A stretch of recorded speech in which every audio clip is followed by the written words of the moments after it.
The United States has had its credit rating downgraded for the first time in its history. We suffer from a fiscal cancer. It is growing within us. Soaring price of gasoline, now $3.67 a gallon on average. And by reforming our tax code in a way that asks the wealthiest Americans and biggest corporations to pay their fair share.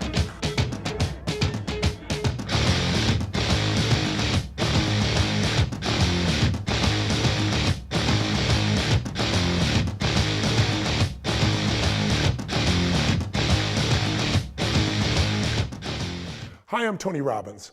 Listen, right now there's a debate raging in this country, especially in an election year, and it's a debate about how to solve the economic problems that we're all now facing. We've spent beyond our means for decades as a nation, and now we're getting to a tipping point, one that's so significant, one that's so dangerous that even the S&P acted to lower our sovereign credit rating for the first time in history. I think we all know that politicians, whether they be congressmen or senators or even presidents of the United States, whether they be on the right or the left, they tend to promote whatever supports their ideology, whatever they believe in, or unfortunately, whatever will get them elected or maybe reelected. But if you're independent in your thinking, the raw and real facts, the data, the simple facts can be extremely helpful in answering this big current political debate, which is how do we become solvent once again as a nation? Can we get there just by raising taxes on, quote, millionaires and billionaires? Can we truly cover all our expenses by just soaking the rich? Or do we have to, as painful as it might sound, find a way to cut some of our expenses, even the difficult ones? Liberals say tax the rich and that'll do it. Conservatives say that'll destroy the economy and you have to cut expenses. Common sense, I think, says that we have to do both. Wouldn't you agree? Well, regardless of your political point of view, I think this quick video will give you a really cool perspective on the size of our economic challenge by demonstrating, based on this year's expenses, what our current Congress and the President has set up for 2012, what will it take in taxes to cover it all? What would it take? If we taxed all the richest corporations, the richest people, will it cover it, or how much more would we need? I think the answer might really blow your mind. So let's talk about these numbers, a million, a billion, and a trillion. I mean, you see these numbers being thrown around every day of our lives, and you hear the numbers like a trillion today. You never hear a million when you talk about the federal government. It's always billions and trillions are often discussed over pizza today. So how much is a million versus a billion? Our minds kind of go numb. One way to do it is to convert into something that you can relate to, like seconds. If I asked you, how long ago was a million seconds ago, what would your first gut reaction be? Don't try to think in your head, just in your gut. What's inside you? A million seconds, would that be a day ago, a million seconds ago, a week ago, a month ago, a year ago, 10 years ago, 20 years ago? What would you guess? The answer is 12 days ago. 1 million seconds was 12 days ago. Now, on the other hand, what would you say a billion seconds ago was? Well, again, if it's 12 days for a million, what would a billion seconds come up to? How far back would we have to go to get to a billion seconds so we get a sense of proportion? Well, some people might say, well, if it's 12 days for a million, maybe it's a year or 10 years or 20 years. No, in fact, it's 32 years to get to a billion seconds ago. It'd be 1980. To give you a perspective, President Carter was the President of the United States at that time. We had movies like The Shining or The Empire Strikes Back. In Iran, they had Americans hostage, if you remember that. Some conflicts, I guess, don't change no matter how long you go back. So that's the difference, 12 days versus 32 years, a million versus a billion. But the number we hear thrown around these days by politicians is $1 trillion. And the truth is we have $15.4 trillion in deficit in this country. And that doesn't count the unfunded liabilities that come from Medicare and Social Security, which some statistics show that it's up to $117 trillion. So how long would a trillion seconds ago have been? Again, a million is 12 days ago, a billion 32 years ago. What would you think a trillion would be? 500 years? 1,000 years? The answer is 32,000 years, just short of 32,000 years. And to give you an idea, that's when man wasn't even known as man. When Homo sapiens, were in a very rare and unique form a long, long time ago. So that's 1 trillion, not 15 trillion. To give you some other sense of perspective, If you made $1 million every day, you earned $1 million every single day of your life, and you start in the time of Jesus Christ's birth, and every single day you made $1 million up to 2012, you wouldn't have even gotten close to earning $1 trillion. It would take you almost another 1,000 years to get to that number. And we're talking about 15 trillion in deficit, and we're talking about, or debt I should say, and we're talking about a situation with 117 trillion of unfunded liabilities. I'll just give you one more metaphor, an accurate one. If you took the 15 trillion that we owe, and you made it into dollar bills, and you put them end to end, side to side, you could cover every single highway and every country road in America 2 times over with literally dollar bills. It's such a staggering number, it's beyond imagination, and yet people throw these numbers around because people don't make much of a difference in their mind between $1 million and $1 billion. In fact, over 2 centuries, from the time of George Washington's administration all the way to the end of the Reagan administration, the US accumulated a total debt of $2.2 trillion. Now today you might just say just $2.2 trillion, because here's what'll blow your mind. In the last 24 months alone, between August 2009 and August 2011, we've created an additional debt of $2.95 trillion, almost $3 trillion that we've accumulated literally in 2 years, more than it took us to accumulate in 200 of the previous years of all the American administrations. So now you get a chance to appreciate some hard work that comes from just one dedicated blogger taking the time to spell out for you in plain English what the issues really are. When I was looking online, trying to find ways to be able to show you a visual way to see quickly what the deficit is, or I should say what this year's spending is going to be and how we're going to meet it, I came across this blog by this man named Iowa Hawk, who is more of a conservative. I'm more independent, so I'm not going to use his inflammatory language, but what he did a damn good job of, and our research team went and did additional research on, is coming up with the real numbers. And this is his format. So I'm going to pretty much take what he got and put it out in his blog and make it more visual for you in this video. So I want to thank you, Iowa Hawk, in advance for putting this brilliant information out. And you can find Iowa Hawk at iowahawk.typepad.com if you want to read his material. But be aware that he's more conservative in his personal approach. So he's a bit inflammatory if you're more independent or if you're more liberal in your approach. So I also want to thank my research team, because Iowa Hawk did this in 2010 for the 2011 budget, and we've gone through and done all the research my team has to give you the 2012 numbers. So these are the current numbers. So let's begin. Let's look at some basic research and try and figure out, how do we actually pay for this $379 trillion that President Obama and this Congress have planned to spend in 2012? By the way, that's $10.4 billion a day that we got to live on. Just think about it. America has to live on $10 billion a day, and we're borrowing more than $4 billion of that every single day just to stay afloat. So let's start with a calendar, and let's start at 12:01 a.m., January 1st. Now, according to Iowa Hawk, the only thing more evil to a liberal than a rich person is a rich corporation. So he takes those 2 corporations that he thinks most people that are liberal consider to be the most evil, which is ExxonMobil and Walmart, and he says, forget the high taxes. Let's just take every single penny of their combined 2011 global profits. That's $46.7 billion. Now, if we spend all of their profits, it only gets us from midnight on January 1st to 12:45 p.m. on January 5th. That's after taking the profits, all of them, global profits, the 2 largest corporations in the world. So that's not too impressive. So he starts to say, let's look at this deeper. Let's take every single penny of profit, every penny that comes from the other 498 companies on the Fortune 500, all of it. That's $567 billion, and that still just gets us to 12:15 a.m. on February 29th, my birthday, leap year. Now, obviously, this isn't getting us where we need to go. We've taken every dime of profit from the big Fortune 500 companies, and it's a few weeks after the Super Bowl, so what do? Maybe we go back and we just grab all the corporate advertising, all that was spent, which was $200 million. That'll run the country for about 28 minutes. But why stop there? Let's take all of the ad money, all the 46 years of Super Bowls. That totals $5.2 billion.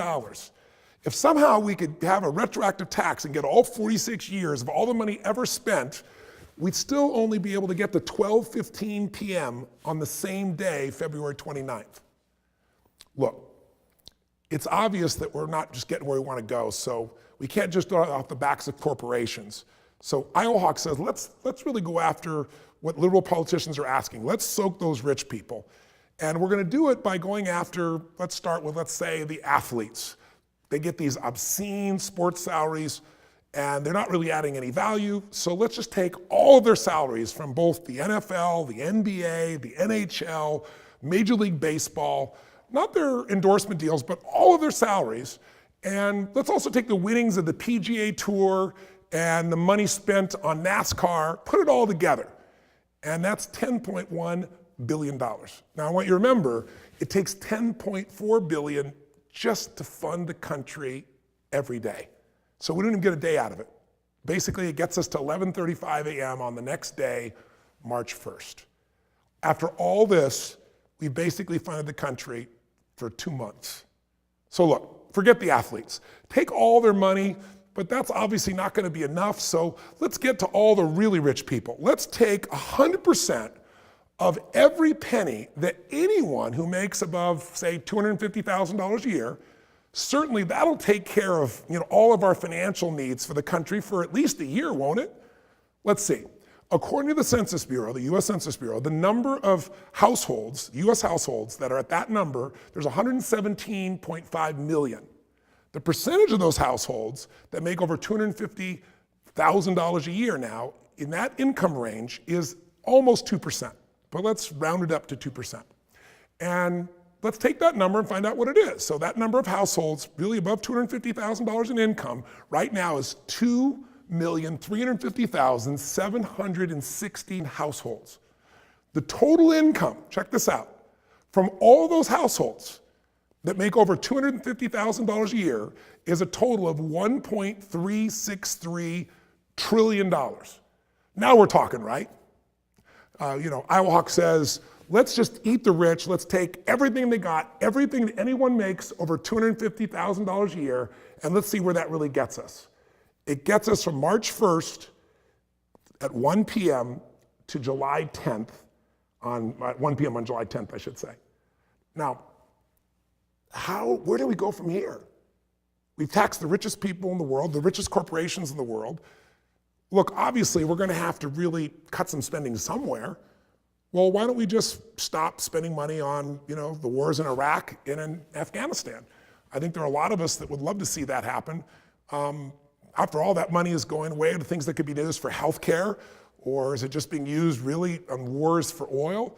So let's not spend another dime starting tomorrow. Let's just somehow cut it all off instantaneously, and let's all bring them all home right now. Many people would support that.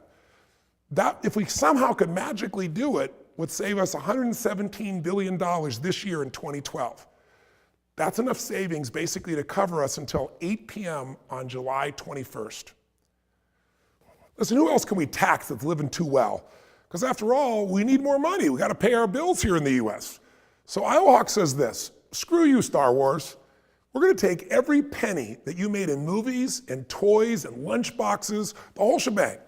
It took you 35 years for your $26.6 billion, and we're going to come up with some retroactive tax, and we're going to take it all. How much of a difference would that really make in paying our bills? Well, it'll knock us all the way down to 9:20 a.m. on July 24th. Well, look, everyone knows those Hollywood people. They only employ rich actors and producers and directors, and they all live in Beverly Hills. So let's evict everyone in Beverly Hills. Let's confiscate their home, and let's sell all their homes at market value. Look, there's 15,000 homes in Beverly Hills. The average price, $3.2 million. That'll get us $48 billion paying our bills through July 29th of this year. Still in July. Obviously, this isn't working. So Iowa Hawk says, look, Michael Moore assures us that there's plenty of money out there, and it's all tied up with the rich. So guess what, liberal billionaires Warren Buffett and Bill Gates, he says, tough luck for you. His suggestion, you guys are worth $100 billion between the two of you. Maybe it's time for an accidental fall down the stairs. And through the inheritance tax, we will magically keep 50% of that loot, and that'll give us $50 billion to help pay our bills. How far will that get us this year? Well, really, if we killed them both off and took half of everything they have, it gets us to 7 p.m. on August 2nd of this year. All right, look, let's get serious. There's 398 more billionaires in America, according to the latest Forbes 400, with a combined total net worth of 1.4 trillion.